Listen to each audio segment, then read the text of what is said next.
முத்துமாரியம்மன் கோயில் திருவிழாவை முன்னிட்டு மிக அற்புதமாக பட்டிமன்றத்தை ஏற்பாடு செய்திருக்கக்கூடிய விழா குழுவினருக்கும் பட்டிமன்ற நடுவர் அவர்களுக்கும் இருதரப்பு அணி பேச்சாளர்களுக்கும் இனிமையான வணக்கங்களை தெரிவித்துக் கொள்கிறேன். நேரத்தின் அருமை கருதி நடுவர் அவர்களே இன்னைக்கு கொடுத்திருக்கக்கூடிய தலைப்பு மிக மிக ஒரு அற்புதமான தலைப்பு. பெரிதும் பெருமைக்குரியவர் தாரமா தாயா? தாய்தான் நடுவர் அவர்களே. நடுவர் அவர்களே, எனக்கு தெரியல கிருஷ்ணகுமாரனுக்கு எதற்காக இவ்வளவு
வாழ்வு ஒளிமயமாக இருக்கின்ற காரணத்தினால அதற்கு முழு மூலகத்தாக இருப்பது யாருன்னா தாய் தாங்க.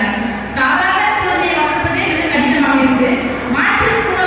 மாற்றுத்திறனாளி குழந்தைகள் அப்படின்னா அந்த பள்ளியில் ஆசிரியராக அவர் இருக்கிறார். அதனால அவர் நல்லா தெரிஞ்சிருக்கு அந்த குழந்தைகளோட நிலை என்ன இருக்கு. அந்த குழந்தைகளுக்கு நிச்சயமாக தாய் தான் பெருமைப்பட வேண்டிய ஒரு செய்தியாக இருக்குன்னு சொல்றாரு. அவருக்கு ஒரு சிறந்த கரோலை எழுப்பிட்டு இந்த பக்கம் முற்றிலும் அந்த பட்டியலோட நிறைவேற்றுவதற்கு வந்து இருந்தது. இன்னும் ஒரு நிமிடங்களில முடிக்க போறோம். இந்த அணியில தாரகையின் கண்ணில அணி நிறைவு பெற்றவர் ஆசிரியர் பாடல் ஆசிரியர் சக்திஸ்ரீ அவர்களே அன்போடு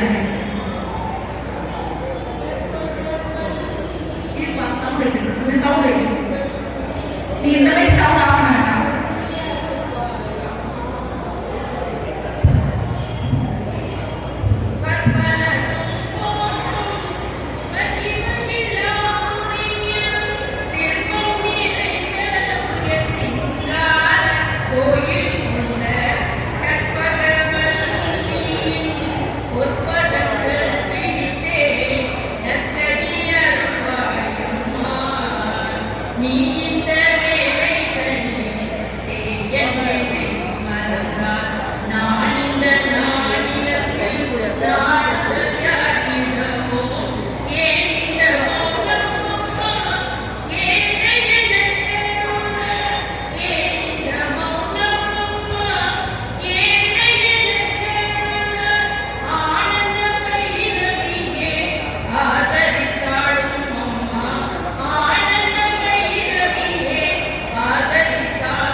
சரி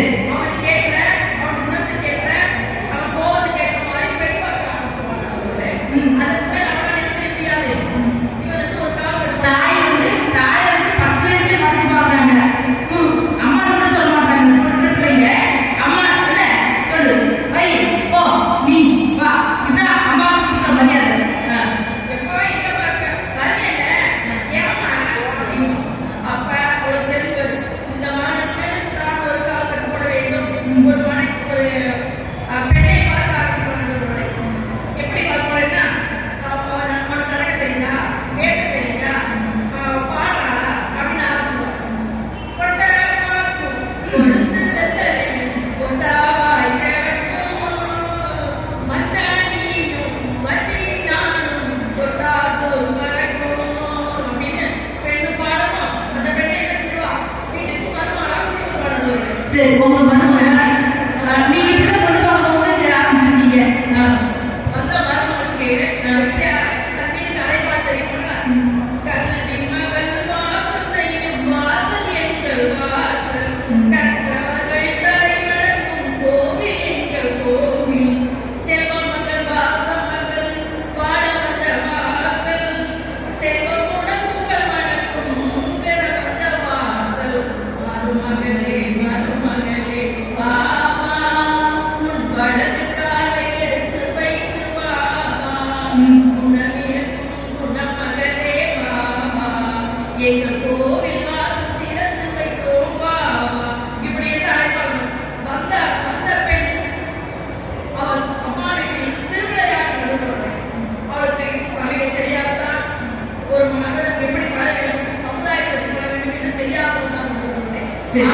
இங்கு வந்த பிறகு மச்சனுக்கு மாமனுக்கு என்ன பிடிக்கும், மாமியாருக்கு என்ன பிடிக்கும், இந்த நாத்தனாருக்கு என்ன பிடிக்கும், இன்று எல்லோரையும் அரவணைத்து அந்த குடும்பத்தை மேன்மையில செய்வாங்க.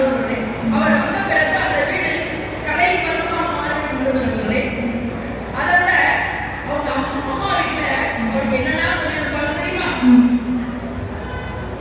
மாமியார மாமனார மதிக்கணும், நீ உனக்கு வாக்கு கொடுத்த கணவரனை துதிக்கணும், சேவல் பூங்கிய வேலை நேமிக்கணும், எழுந்து சமையல் செய்து அனைவரையும் பார்க்கணும், ஒரு செல்விக்கு வாழ போகும் பெண்ணே தங்கச்சி கண்ணே, சில புத்திமதிகள் சொல்ல கேள்வி பெண்ணே அப்படின்னு சொல்லி சரி. அனுப்பிப்பாங்க.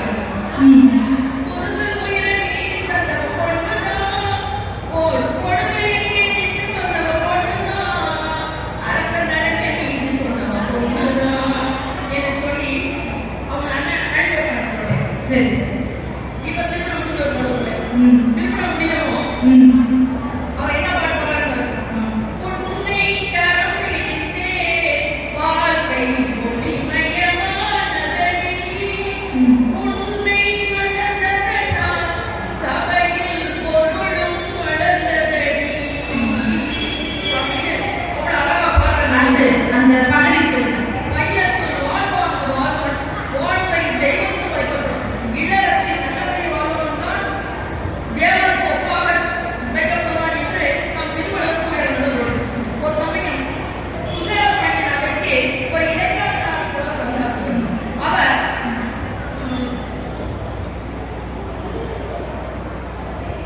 அவர் பாண்டிய மன்னனுக்கு முன்பு பாட்டு பாடினார்.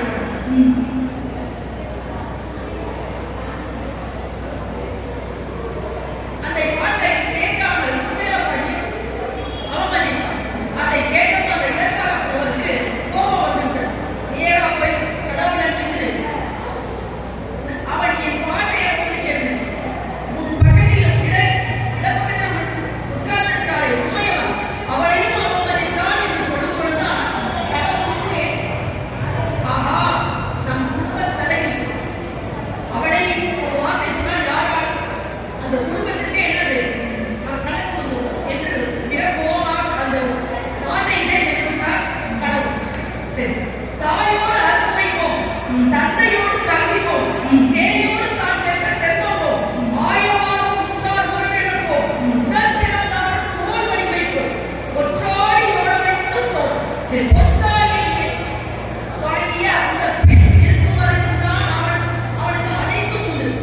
அவள் இல்லை என்றால் அனைத்தும் போ அப்படின்னு சொல்றார். அடுத்த நடுவர்களை கடைசியா பாரதியார் ஒரே ஒரு கவிதை புது மலர் அல்ல, புதுமை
ஓகே, சிறப்பு, மிக சிறப்பு. அதாவது தான் தான் ஒரு ஆணுக்கு எல்லாமே என்ன, எதுவுமே இல்லை என்று சிறப்பாக பேசுகின்றார். பாடலோடு எடுத்துக்காட்டோடு உணர்ச்சி பூர்வமாக அவர் ஒரு மாமியாராக, ஒரு தாயாக, ஒரு தாரமாக வாழ்ந்து கொண்டிருக்கிறார் சக்தி சிறை ஆசிரியர் அவர்கள். அவர்களுக்கு அனைவரை சார்பாக ஒரு உரத்த கழிவுகள் பெருமாறு அனுபவித்துக்கொண்டு விரைவாக ஒரு தீர்ப்புக்குள்ளா போயிடலாம். ஏன்னா நேரம் ஆகிவிட்டது. விரைவாக 10 நிமிடத்துல ஒரு தீர்ப்புக்குள் நம்ம அலட்சி ஆராய்ந்து பார்க்கலாம்.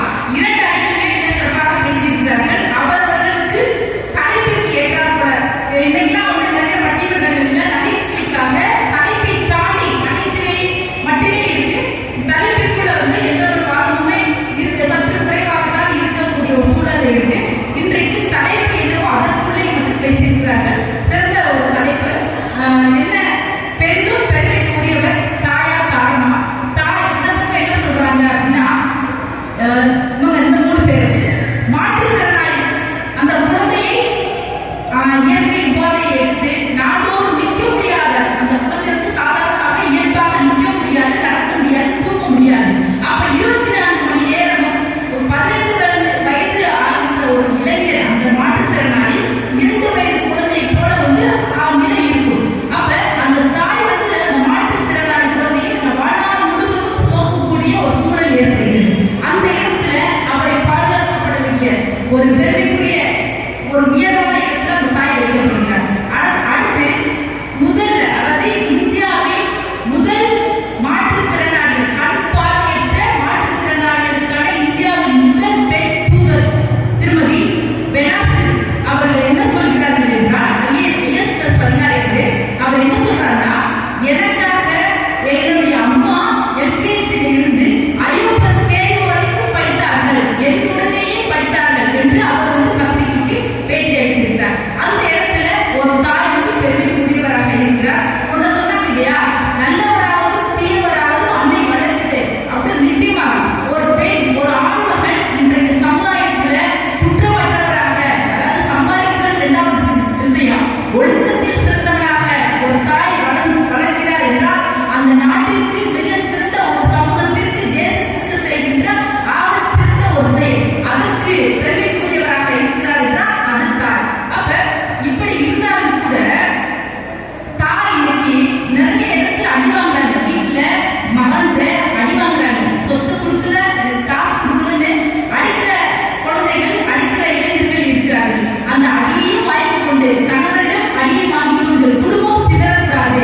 ஒற்றுமைதான், குடும்ப ஒற்றுமைதான் ஊரின் பலம், நாட்டின் பலம், அந்த நமது தேசத்தின் பண்பாடு. அப்ப இந்த பண்பாட்டை கட்டி காப்பது கூட ஒரு தாயாக இருக்கிறார். என்ன எப்படித்தான் இருந்தாலும் தாய் நிறைய செய்தாலும் ஏதோ ஒரு சரத்தில் இருக்கு. எல்லா தாய்களும் சொல்லவில்லை, பெரும்பாலையும் இந்த இடத்துல நாம் பார்க்கணும். கணவன் புதுசாக ஆண் பெண் இருவரும் மகன் மருமகள் வந்துவிட்டார்கள்.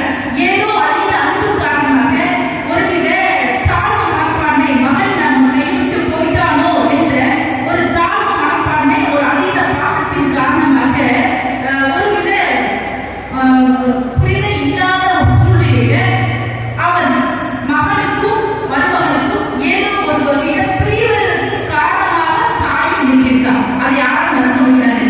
நிறைய இன்றைக்கு விவாகரத்து நடப்பதற்கு காரணம் மாமியார் மருமகள் சண்டை. இதனாலதான் நிறைய விவாகரத்து நடக்குது என்று புரிவுகள் சொல்லுது.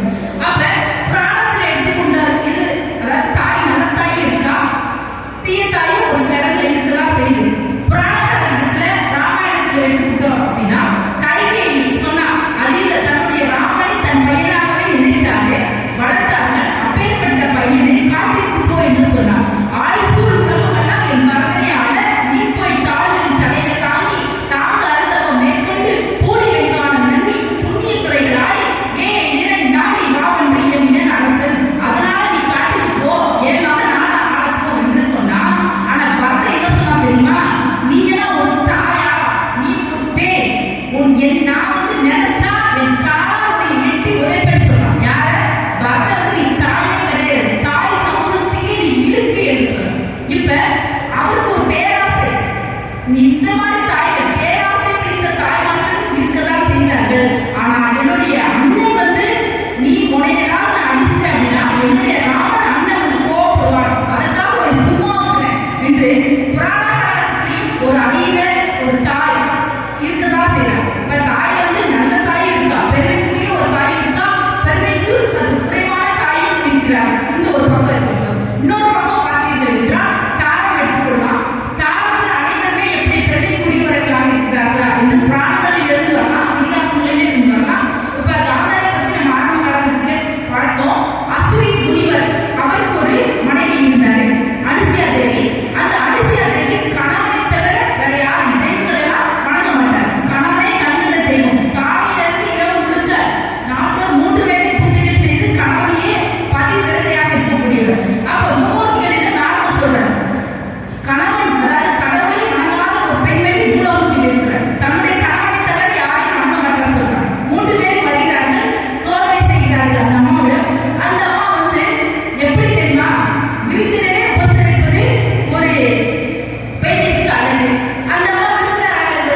அப்போ ஒரு மனிதனுக்கு நாடு, இந்த குடும்பம், அனைத்து இந்த பிரபஞ்சம் முழுவதும் நன்றாக இருக்க வேண்டும் என்றால் நிச்சயமாக ஒரு பெண் தேவைதான். அந்த பெண் வந்து இந்த இடத்துல தாயும் தேவைப்படுகிறார், மனைவியும் தாரும் தேவைப்படுகிறாரு. ஆனால் பட்டிமன்றத்துல 2 பேரும் சரிக்கு சமம் என்று சொன்னால் பட்டிமன்றத்தின் சரியாக இருக்காது. பட்டிமன்ற மரபு அல்ல என்ற காரணத்தினால கூடுதல் செய்தி ஒன்று பார்க்கணும். இன்றைக்கு உலகமே கேட்கக்கூடிய அளவுல சுனிதா வில்லியம்ஸ் வந்து சாதாரணமாக 7-8 நாட்கள் பயணத்துக்கு போனார்கள் விண்வெளிக்கு. ஆனா போன இடத்துல விண்வெளி இயந்திர கோளாறு காரணமாக கிட்டத்தட்ட 286 நாட்களுக்கு மேலாக விண்வெளியில இருக்கக்கூடிய ஒரு சூழல் இருந்துச்சு. அவர் வீட்டுக்கு வரக்கூடிய அந்த விண்வெளியும் அந்த இயந்திரமும் 2வது முறையாக சோதனையின் காரணமாக அவங்க வீட்டுக்கு வர முடியல. அப்ப தற்போது இருக்கின்ற அதிபர் மதிப்பிற்குரிய ட்ரம்ப் அவர்களின் சீரிய முயற்சியால அந்த அம்மாவை வந்து கீழே பூமிக்கு அழைத்திருந்தார்கள். அப்ப அதே விண்வெளி ராணி என்ற ஒரு பட்டத்தை வழங்கியிருக்கிறார்கள். எவராலும் சாகசம் செய்யக்கூடிய முடியாத ஒரு மிகச்சிறந்த ஆழச்சிறந்த ஒரு பெண்மணி விண்வெளியில போய் பாருங்களேன். சாதாரண இந்த இடத்துல இருக்கிறது வாழ்றது என்பது, ஒரு வீட்டுல வாழ்றது என்பது எவ்வளவு கடினம். விண்வெளி ஆகாயத்துல 90 மணி நேரம் நடந்திருக்கிறார்கள் என்றால் உலகத்திற்கே, உலக வரலாற்றிலேயே மிக சிறந்த இடம் பெற்றிருக்கிறார் என்றால் அந்த குடும்பம், தாரம், அந்த காதலினால்தான் அந்த சொல்ற அவரே பதிவிட்டிருக்கார். என்னுடைய திருமணம் காதல் திருமணம், எங்களது காதல் சின்னம், காதலுக்கு மரியாதை கொடுக்க வேண்டும் என்ற காரணத்தினால்தான் எவ்வளவு என்னுடைய கணவர் வந்து ஒரு புதுசக்தியாக இருந்தாரு. அப்ப அந்த தாரத்தின் பெருமை வந்து உலகமே கேட்கக்கூடிய அளவுக்கு இன்னைக்கு இருக்கு என்று ஒரு சுனிதா வில்லியம்ஸ் பதிவிட்டிருக்கிறாரு. சரி, இதெல்லாம் விட்டுருங்க. சாதாரணமாக மோகன்சன் கரம்சன் காந்தியாக மாற்றினார். பேச்சாளர் பேசினார் கூட. சாதாரண மோகன்சன் கரம்சன் காந்தியாக மாற்றினது யாரு? அவங்க அம்மா.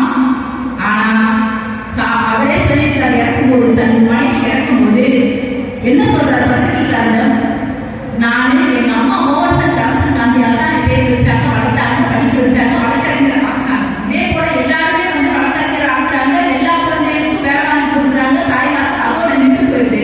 ஆனா ஒரு காலகட்டத்துக்கு அப்புறம் கொடுமையும் கொடுமை, முதுமையும் கல்வி கொடுமை, முதுமை காலகட்டத்தில் இயற்கை உபாதைகளை எடுத்துக் கொள்வதற்கு வாழ்க்கை துணை வேண்டும். அந்த வாழ்க்கை துணை இன்றைக்கு இல்லை. என்னுடைய மனைவி மகாத்மாவாக என்னை ஆக்கினார். ஆனால் இன்றைக்கு நிறைய ஆண்கள் வந்து முதுமை காலகட்டத்தில் தனிமையில் இருக்கிறவங்க தான் தெரியும் தாரத்தின் அருமை, தாரத்தின் பெருமை.